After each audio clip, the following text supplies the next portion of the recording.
በዳሞት ጋሌ ወረዳ ቡጌ ከተማ ከ40 ሚሊዮን ብር በላይ ወጪ የተገነባው የሀበሻ ነዳጅ ማደያ ተመርቆ አገልግሎት መስጠት ጀመረ።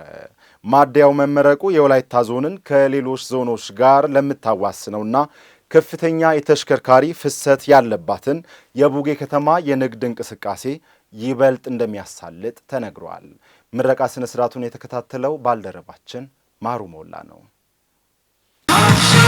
በዳሞት ጋሌ ወረዳ የምትገኘውን የቡጌ ከተማን አቋርጦ የሚሄደው የአገር አቋራጭ መንገድ በየዕለቱ በብዙ ሺህ የሚቆጠሩ ተሽከርካሪዎችን ያስተናግዳል። ታዲያ ለእነኚህ ተሽከርካሪዎች እጅግ አስፈላጊ የሆነውን ነዳጅ ለማከማቸት ስትቸገር በቆየችው ቡጌ ከተማ የመጀመሪያ የሆነው የሀበሻ ማደያ ተገንብቶ አገልግሎት ጀምሯል። ማደያው ከ40 ሚሊዮን ብር በላይ ወጪ መገንባቱን ነው ባለቤቱ የተናገሩት። በዳሞት ጋሌ ወረዳ በሀበሻ ማደያ ፔትሮል ስራ የጀመርኩት ዛሬ ስለሆነ ለአንድ በዚህ ስራ መስክ ደግሞ ምንድነው ወጣቶችን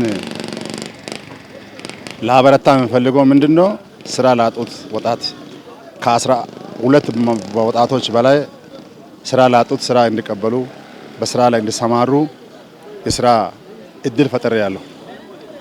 ሌላ ጉዳይ ደግሞ ምንድነው በከተማችን በወላይታ ዞን በዳሞት ጋሌ ወረዳ ላይ ምንም ማደያ እንደሌለው አስቤ ይህን ማደያ መስርቼ ወደ ስራ እንዲገባ ብዙ ራዕይ ላይ ብዙ ውጣ ውረድ ላይ ገብቼ መንግስትም ደግሞ በእኔ ጎን ቆሞ ድጋፍ አድርጎኝ ይሄ ለመንግስትና ለህዝብ ስራ እንዲሆን ፍቃድ ሰጥቶኝ ለዚህ ስራ መንግስት አበቅቶኛል። በቡጌ ከተማ የተገነባው የነዳጅ ማደያ የአካባቢውን የንግድ እንቅስቃሴ እንደሚያሳልጥ የገለጹት የወላይታ ዞን የንግድና ኢንዱስትሪ ልማት መምሪያ ኃላፊ ወይዘሮ ወይንሸት ሞላ ከቅርብ ጊዜ ወዲህ የነዳጅ ማደያዎች ፈቃድ ጥብቅ ቢሆንም መስፈርቱን አሟልቶ ለምረቃ የበቃው የሀበሻ ማደያ ለህብረተሰቡ ተገቢውን አገልግሎት መስጠት ይኖርበታል ብለዋል። በመስመሩ ብዙ ተሽከርካሪዎች ይጠቀማሉ።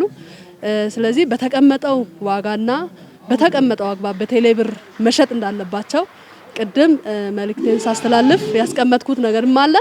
ስለዚህ ለባለሀብቱ ማለት የምፈልገው ምንድነው ለህብረተሰቡ በታማኝነት አገልግሎት መስጠት ደግሞ ማምጣት ባለበት አንዳንድ ማደያዎች አሁን ሰርተው ዝም ብሎ ያቆሙ አሉ። ፍቃድ ወስደው ነዳጅ የማያመጡ ከብዙ ጊዜ በአንዴ ቆይተው ያመጡ ያ ሳይሆን ለኛ ያለውን ጫናም ለመቀነስ በየጊዜው በሚያልቅበት ጊዜ በየጊዜው ትዕዛዝ እየተሰጠ ነዳጅ እንዲመጣ መደረግ አለበት።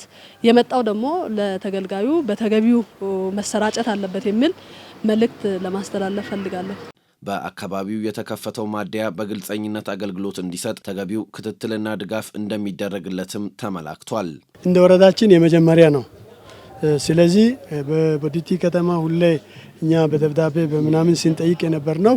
እኛ ጋም በወረዳ መከፈቱ ለአካባቢው ማህበረሰብም ለኛም ለወረዳውም ለነጋዴዎቹ ይሄ ከተማ ታዳጊ ማዘጋጃ ከመሆኑ ጋር እዚህ አካባቢ ላለው በቅርበት ብዙ ነገርን ይጠቅማል። በተጨማሪ ደግሞ አገልግሎት አሰጣጥ ጋር ያለው ጉዳይ አንደኛ ነጋዴውም በዚህ ባለሀብቱም ለህብረተሰቡ አገልግሎት የሚሰጥ ነውና ማደያ በመሰረቱ አገልግሎት ሰጪ ነው። አገልግሎት አሰጣጡ ጋር ያለውን ከኛ የሚጠበቀውን እንደ ወረዳ እንደ መንግስት ያለውን ሁሉ ድጋፍ እናደርጋለን።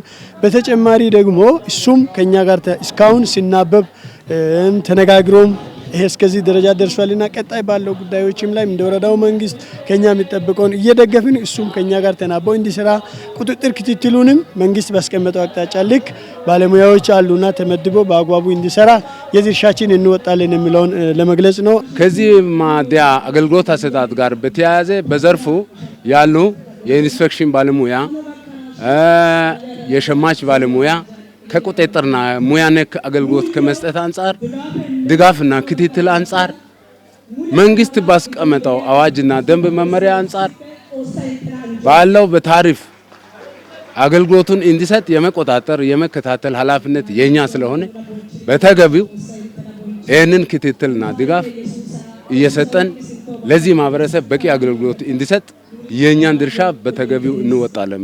ማደያውን ያስመረቁት የግል ባለሀብቱ በቀጣይ በተለይም በትምህርትና በግብርና መስኮች ላይ በስፋት የመስራት እቅድ እንዳላቸው ተናግረዋል። ተራው ለወደፊት ማቅደው እቅድ ምንድነው?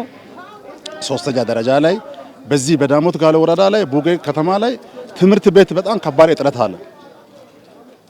ለመማር ልጆች በጣም ከባድ ትምህርት አባቶችም እናቶችም ለልጆችን ለማስተማር ከባድ ራዕይ አላቸው፣ ከባድ እቅድ አላቸው። ከዚህ በፊትም ደግሞ ትምህርት ተምሮ ብዙ የተማሩ ዶክተሬት የተመረቁ አሉ፣ ኢንጂነሮች አሉ፣ ብዙ ተማሪዎች አሉ፣ ብዙ እውቀት ያሉ ሰዎች አሉ። ከነሱ በታች ደግሞ አሁን ያሉ ታዳጊም ደግሞ ህፃናቶችን እኔ በራሴ ትምህርት ቤት በጣም ምርጥ ትምህርት ቤት ከፍቼ የህፃናት ትምህርት ቤት ራዕይ አድርጌ ለማስራት ሶስተኛ ደረጃ ደግሞ እነዚህ አረጋውያን አባቶች እናቶች አቅም ለሌሉ ሰዎች መንግስት ቦታ በሰጠኝ ባለው አቅም በሰራው ልፋት እየሰራው እነዚህ ሰዎችንም ለመደገፍ በጣም ፈልጋለሁ። በነዳጅ ማደያዎች ደጃፍ የተለመደውና እግረኞችን ለአደጋ ተሽከርካሪዎችን ለእንግልት እየዳረገ ያለውን የአቅርቦትና የአገልግሎት ችግር ለማቃለል ሁሉም ባለድርሻ አካላት ርብርብ ሊያደርጉም ይገባል።